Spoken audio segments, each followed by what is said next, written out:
What's up, everybody? I'm your co-host, Courtney. I'm your co-host, LaRon. And welcome back to A Breath of Fresh Sports. A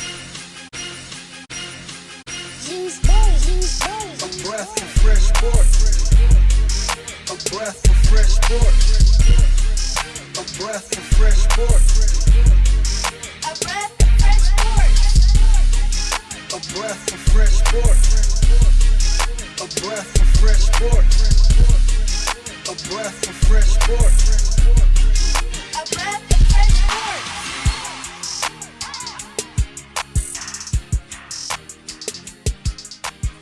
Welcome back, everybody. This is the episode 2 of A Breath of Fresh Sports.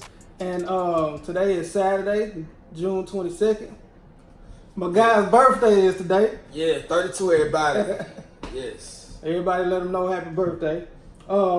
What we're going to talk about today is we just going to talk about the NBA draft and who we feel like had the best draft and who were some good sleeper picks and who we feel like had questionable picks, who were the surprises, things like that. So as we know, Zion went number 1 to the Pelicans. That was, everybody already knew that from jump. Yeah, that was. They try to play it off for a little while, take a 5 minutes. Yeah. And Morant, number 2 to Memphis. Number 3 was R.J. Barrett to the Knicks. Now, I want to talk about the Grizzlies. I feel like the Grizzlies had one of the best drafts. I love what they did in the first round. They got Ja Morant, and then they came back and traded up to pick 21 and got Brandon Clark from Gonzaga. Yeah, I really nice. like him. Yes. I feel like they had one of the best drafts. Those two guys are gonna come in and they're gonna be very good for the Grizzlies. No, I really like that Brandon Clark pick because the experts were saying he was the best shot blocker, best defender, big man in the draft. So now you got a steady point guard that can dish, and you got a big man for the future, and they still have Jaren Jackson from last year's draft. So I really like what the Grizzlies are doing. They had to move on from Mike Conley to start their new future, but I'm pretty sure he understands, you got to plan for your future. So I really like what the Grizzlies are doing, and I hope, go see them this year in Memphis. Yeah, because we're close. We're close. We're in Little Rock, Arkansas, so that's Yes. right up the street from us. We're going to try to get to a few games this year. Another team that I wanted to bring up is the Hawks. Yes. I feel like they had a very, very good draft. Bringing in DeAndre Hunter. We love DeAndre Hunter. Poor Lakers. Yeah, at the time in episode 1, we was talking about DeAndre Hunter at number 4. We wanted him to go to the Lakers. I felt like that was a really good spot, but later that day they traded that pick to the Pelicans to get Anthony Davis along with other things, and then the Pelicans traded that pick to the Hawks. So the Hawks ended up with DeAndre Hunter, and they also got Cam Reddish.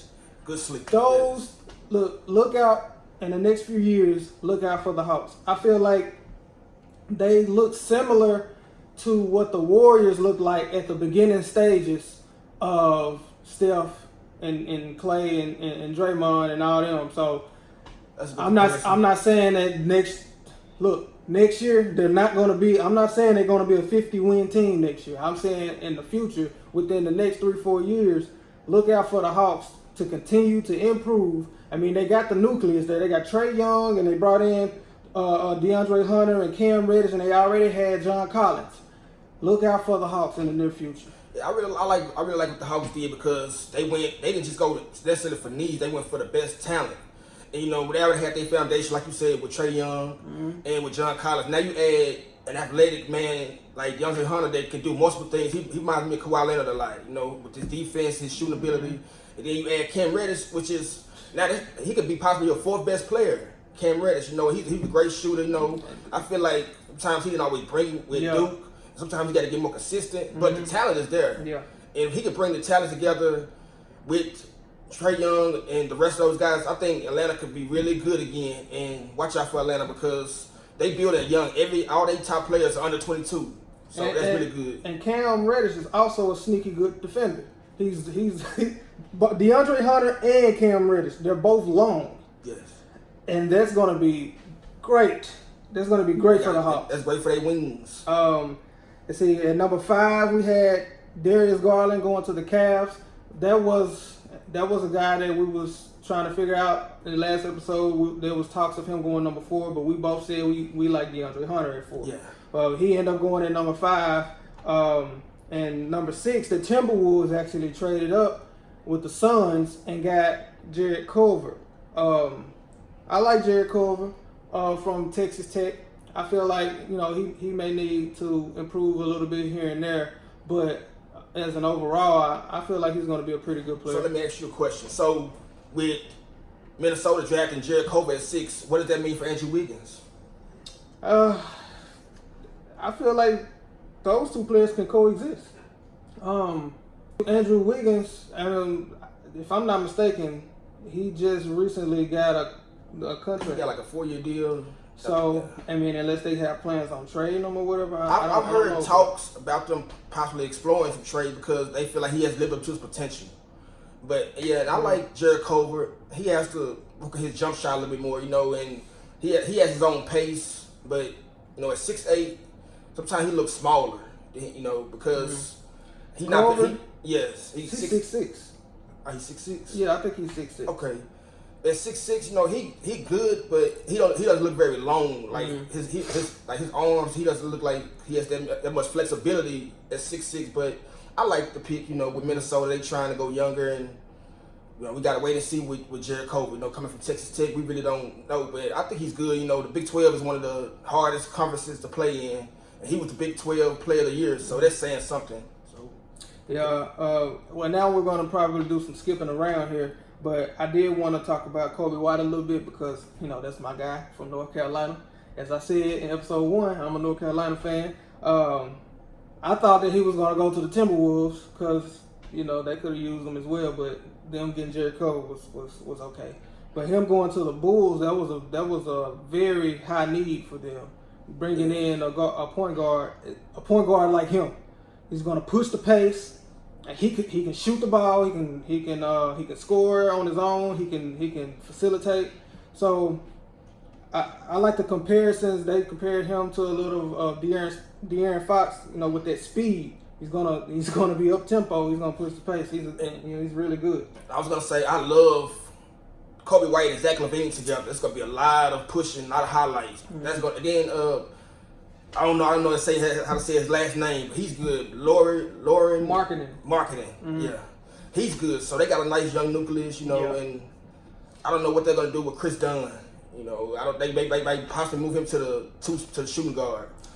I think Chris Dunn could possibly be on his way. He could be done. He can be on his way out.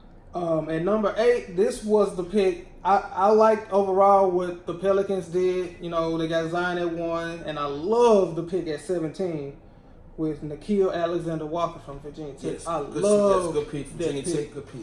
But this pick at number 8, I wasn't so sure about that pick with Jackson Hayes from Texas, the big man from Texas. I wasn't so sure about that pick. I felt like they could have went with, I had them picking Cam Reddish. You know, teaming Zion and Reddish back up. That's what I had going there. But I could have seen them going with someone like, I didn't see Jackson Hayes at all. I didn't have Jackson Hayes slated as a lottery pick. Yeah, I think that was a reach. So I'm not sure what that was about, how that's going to work out. But I guess it could potentially be pretty good. You need a big man. I know they still have Jahlil Okafor, but I guess Jackson Hayes is going to be the big man that's going to let Okafor come get some rest, and Jackson Hayes will come in, and I guess he's a good defender. I really don't know too much about him. From what I was seeing, they compare him a lot to Tyson Chandler. So that basically means he's going to be a great defender, great pick and roll, but he's going to be a liability on the offense end. And with Jackson Hayes, you playing him and Zion and possibly playing Jahlil Okafor, it's not a lot of spacing. You got two big men that doesn't have any shot. It's basically like playing 3-on-5. So I think he's good. I don't think he should be an 8, with the 8th pick, Yeah, but I do like what the Pelicans trying to do, and like Courtney said with Walker and the kid Walker, man, that's a good pick. Virginia Tech, yes, that's I love good. that pick. So we already talked about the Hawks at number 10 with Cam Reddish. So now that we got those highlights out of the way, we can talk about any potential steals, or we can talk about the later picks. Is there anybody that you wanted to bring up? I really like Eric Pascal with getting drafted by the Warriors because he reminds me so much like Draymond Green. He's a better shooter than Draymond is. He's a good rebounder. He works hard. He plays defense. Jay Wright has a very good system in Villanova. He brings in very hardworking players that's dedicated. So I really like that pick with the Warriors. Since you bring up the Warriors, I can go into Jordan Poole. I love that pick. Good pick. That was a great pick, in my opinion, especially with Klay Thompson being down for the majority of the season. Klay Thompson may not be back until around March of this season. So Jordan Poole has the potential to start the season off as a starter with Klay Thompson being down. So I really love that pick.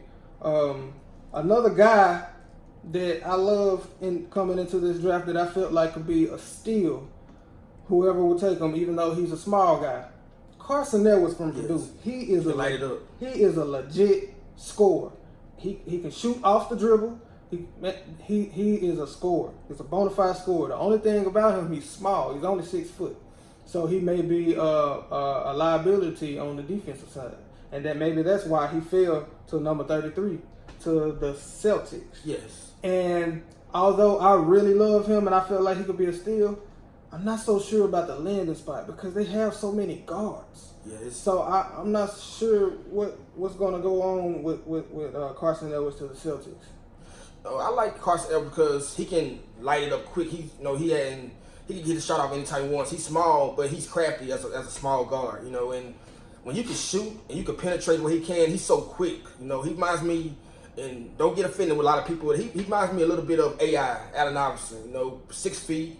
Maybe not quite as athletic, but the shooting ability, he can shoot like Allen Iverson. So, but I think he has to learn how to become a better facilitator. He's a good scorer coming into the league, but we really don't know how good his playmaking for other teammates are because when he was at Purdue, I don't know, he averaged 2 or 3 assists a game. He has to get that to a 6-7 range, as an NBA point guard. So hopefully he can do that, keep working on his game and keep progressing. But as a scorer, I really like Carson Edwards. Well, you bring up Allen Iverson. I'm not so sure about that comparison because, as a scorer, I could see, Allen Iverson was a very good scorer. Both of them small guards. So in that aspect, yeah, I can see it. But as far as shooter, Allen Iverson wasn't a shooter. Yeah. Allen Iverson was just a bona fide scorer. He was small, 6 foot. He said he's not 6 foot, but he'll take it. So I'll say 5'11". He lived in the paint. He did. He lived in the paint. He had no fear. And, I can kind of see that with Carson Edwards, but Carson Edwards is a way better shooter than Allen Iverson was. Allen Iverson really wasn't a three-point. He wasn't known as a three-point guy. Another guy we can go over, Kevin Porter Jr. I'm not too found on him. I'm gonna be honest. I'm not sold on him. I'm gonna be honest. I really didn't see any USC, right? Yeah, USC. I really didn't see any USC games, so I'm hearing that he's really good and that can be a steal. I think he was drafted by the Bucks, but they ended up trading it to the Pistons. I don't really. A lot of people, they were saying, a lot of the experts said he had a lot of immaturity issues and he wasn't really consistent. And all that talent, you only average 9 points as the main man at USC. Something is a red flag there for me. Mm-hmm. But maybe he could get around some veteran leadership. Being around Blake Griffin and being around Andre Drummond, maybe they can help him. Because when you're young, a player like that, you need some maturity to help you progress along. Sometimes it's hard to mature when you have a lot of young players around you. That's kind of like-minded like you are. So hopefully he can come in, but I don't really see it with Kevin Porter Jr. Shocking me, Kevin Porter, but I don't really see it. All right, the next guy I want to talk about is one of the guys that LaRon talked about in episode 1 as a potential steal or a potential sleeper, is Admiral Schofield from Tennessee. He went at number 42 to the Wizards. Yeah, and I really like Admiral Schofield. He has that good leadership qualities. He can put the ball on the deck. He's a good shooter. He's athletic, strong, 6'6", 6'7". He can play multiple positions, and he just has that natural instincts to me, that leadership that I like in a player, especially coming out of college, being a rookie. He has that instinct companionship that you can just see coming. You know, and I really like Adam Schofield. Yeah, and the Wizards, they need a leader. I don't know what's going on there. They don't even have a GM right now. I really don't know what they're trying to do. It's really not good going into the NBA draft and free agency, and you don't even have your GM yet. No stability. But I like Admiral Schofield, and he seems to be a natural born leader. He showed that at Tennessee. He's a strong guy. He can play on the outside. He can play on the inside. So that could be a pretty good pick for them. Yeah, I really like that. Yeah.